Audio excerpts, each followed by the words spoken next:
Assalamualaikum warahmatullahi wabarakatuh. Buat teman-teman semua dimanapun berada, semoga jenengan beserta keluarga semuanya sehat selalu dan tidak kurang satu apapun, dan semoga dilimpahkan rezekinya, dan semoga apa yang menjadi harapan tercapai, amin. Jadi di video kali ini saya ingin menjawab pertanyaan dari Om Tio Pratama 27 dengan pertanyaannya: Assalamualaikum Om, saya punya lobet jantan udah nada kering, udah belajar dobelan juga, terus saya jodohkan. Ini betina yang ketiga. Nah, di kandang kotak dia birahi bunyi terus kalau betinanya nggak mau dikawin. Si betina jodohannya mudah kawin Om, sama si jantannya jadi ngedrop. Setelah dikawin, posisi sekarang saya tempel sama pasangannya, di koloni sama jantan juga. Udah seminggu saya pisah jajal di si jantan, dia mau bunyi gacor tanpa ngowek. Oh, saya paham Om. Jadi waalaikumsalam Om Tio. Jadi gini Om, yang jenengan evaluasi itu kan, jadi buat teman-teman tetap evaluasi lobet masing-masing dan harus wajib memahami Om. Memahaminya dari perkembangan lobet masing-masing. Misalkan lobet yang jenengan ini kan yang awalnya si betina nggak mau dikawin, dia rajin bunyi. Setelah dia kondisinya jadi satu, lama-lama betinanya mau dikawin dan dia ngedrop. Kondisi di sini biasanya gambling Om. Gamblingnya ketika dia bertelur, dia ngeramin telur, jantannya dicuekin, itu juga bisa terjadi birahi kebunyi si jantan. Lebih baik kalau jenengan main aman ataupun tidak mengalami trouble, ini lebih baik gini Om. Misalkan jenengan posisi sekarang itu jantan betina jenengan tempel dan di koloni burung banyak, dipisah bunyi. Tingkat kegacoran lobet ini jenengan amatin terus Om perubahannya. Ketika dia sudah semakin rajin bunyi, yang jenengan kejar berikutnya apa Om? Ngedobelnya si jantan. Ketika dia sudah belajar ngedobel, dijodohkan sama yang nggak bisa dikawin dengan paut betina, tetapi jodohan yang aslinya ini disimpan jauh dulu. Jenengan kasih betina paut, coba jadikan satu di kandang kapsul, yang pastinya dengan proses penjodohan, yaitu ditempel berdua dulu.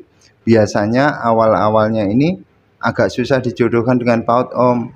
Lebih baik kalau untuk proses agar si jantannya ini benar-benar merasa kehilangan dan merasa dia kesepian mencari si betina, biasanya birahinya semakin naik. Coba si jantannya langkah pertama dibiarkan di satu titik, satu ruangan, tidak usah diapa-apakan. Proses di sini hanya jenengan menjodohkan dengan paut betina. Itu PR pertama. Setelah lobet itu 3 hari jenengan tempel, coba nanti masukkan sebentar. Setelah masukkan sebentar, nanti tempel lagi. Jangan sampai si jantan ini ngelukain paut betina. Usahakan dicarikan warna yang sama dengan bekas jodohan aslinya. Dengan proses seperti itu, yang penting lobet yang jenengan tetap suka ataupun birahi ketika sama paut betina itu Om. Proses di sini menaikkan birahi jantan dari rasa birahi kawinnya, tidak kesampaian, lama-lama akan terjadi bunyi. Setelah dengan proses, misalkan dengan proses penjodohan ini jenengan sudah sukses, ditaruh di kandang kapsul kok kadang akur, kadang nggak akur, kadang nyerang, kadang suka, ini oper langsung di kandang kotak Om. Ini sebenarnya sudah pernah saya bahas, cuman nggak apa-apa, biar mungkin buat teman-teman yang baru bergabung bisa ngikutin juga. Jadi ketika sudah seperti itu, jenengan oper di kandang kotak berdua, ini biasanya si paut betina itu lebih suka di dalam glodok. Kondisi di sini jangan jenengan cabut pasang dulu Om. Mainkan birahi si jantan agar lama-lama naik, merasa kehilangan betina aslinya, dia merasa libidonya naik ataupun birahinya naik dan tidak bisa ngawin, lama-lama terjadi birahi bunyi. Jadi proses jantan itu suksesnya jenengan mempertahankan di titik rajin bunyinya Om. Tingkat bocornya dia, kalau pola perawatan, mandi ataupun jemur itu kan tetap jenengan evaluasi, tetapi teknik finishing ini yang kadang-kadang banyak terjadi kegagalan. Meskipun perjalanannya itu bisa juga jenengan setelah buang telur dulu itu bisa, tetapi lebih enaknya seperti itu Om. Kalau saya pribadi, lobet jantan yang saya proses untuk teknik finishing itu tetap saya kuatin untuk saya kuatin kegacoran dia, rajin bunyinya dia gitu Om. Pasti jenengan akan sukses Om kalau stepnya hati-hati. Yang penting mempertahankan si jantan itu agar tetap rajin kebunyi. Nah nanti misalkan lobetnya jenengan sudah benar-benar bocor, dobelannya kuat, sudah jenengan centelin kemana-mana dia rajin bunyi, itu mau dikawinin sama betina tetap kuat di bocornya Om. Suksesnya di situ. Misalkan juga gini, bisa juga gini Om, misalkan jenengan ini kan tekniknya beda lagi ya Om. Misalkan jenengan pengen kegantangan, kalau pengen kegantangan dengan kondisi yang bunyi kagetan ataupun bunyi sekali dua kali ketika dipetal, itu tekniknya seperti itu. Misalkan sudah pasangan, ditempel kapsul sama kapsul di rendeng burung lainnya, nanti tinggal bawa jantannya, itu teknik untuk kegantangan. Tetapi kalau jenengan udah tekniknya, kalau ikhtiarnya sudah finishing, perubahan nada, bahkan penguncian sama pasangan, itu seperti tadi Om. Yang pertama hati-hati proses pemasangan, yang kedua mempertahankan di titik gacornya, terus penjodohan juga jenengan raba. Misalkan jenengan jodohkan dengan paut ini seperti apa, misalkan malah terjadi ngepak-ngepak ataupun ini, lebih baik jangan pakai Om.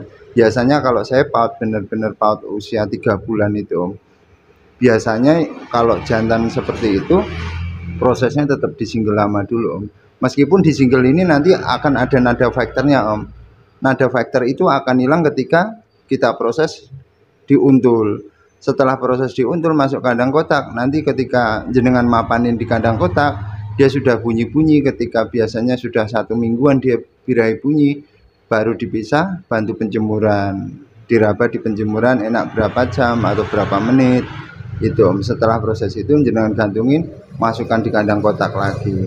Itu tekniknya Om, mempertahankan di birahi kebunyi. Semoga bisa dipahamin. Jadi di sini saya minta maaf, saya cuman pengen dari teman-teman itu benar-benar memahamin yang namanya teknik finishing ataupun penguncian ataupun kunci suksesnya bermain lobet, nggak jantan nggak betina. Kalau jantan, kalau yang jenengan tanyakan ini, saya pesan sama jenengan gini Om, mempertahankan di titik gacornya. Kan jenengan bisa evaluasi dari tingkah lakunya lobet yang jenengan tiap hari di kandang kotak, dia nggak bisa kawin, terjadi birahi bunyi, itu yang dipertahankan Om. Meskipun ketika dia sudah ngawin, betinanya bertelur, dia nanti ketika betinanya bertelur dia bunyi sendiri. Kalau nggak bunyi nanti jenengan single lagi, itu juga bisa. Tetapi lebih baik tetap berhati-hati dalam proses pemasangan. Jadi intinya kalau saya langsung poin aja ya Om, intinya konslet itu bukan dari kita sukses menjodohkan jantan gacoran, kita jodohkan betina, itu bukan seperti itu Om. Dari kondisi lobet jantan itu rajin bunyi, kita bisa mempertahankan gacornya, kita kasih untulan supaya ketika dipetal itu dia bunyinya karena merasa kehilangan untulannya. Yang kedua poinnya, tidak bisa dikawin dulu. Itu main aman Om. Kalau main gamblingan, main jackpotan, ya wes jantan sudah belajar double, jenengan kawinin, nunggu betinanya bertelur, nanti ketika bertelur birahi kebunyi enggak, kalau tidak kita single lagi. Kalau itu kan itu main jackpot Om. Tetapi yang teknik yang tadi itu lebih enak untuk merabanya. Jadi intinya di situ saja ya Om. Jadi semoga bisa dipahamin. Dan buat teman-teman semua, terima kasih untuk supportnya. Saya dibantu like-nya, dibantu subscribe-nya. Semoga jenengan beserta keluarga semuanya sehat selalu dan tetap semangat. Saya ingin berusaha buat teman-teman semua agar kita sama-sama menikmati Om. Yang namanya proses lobet itu sebenarnya kuncinya di yang satu, kesabaran, yang kedua adalah materi. Materi itu ketika kita single, kalau lobet itu memang susah gacornya, akan selamanya memang susah. tetapi kalau kita sendiri kan dalam waktu 3 bulan sudah rajin bunyi, itu udah kelihatan materinya gitu ya Om. Matur nuwun.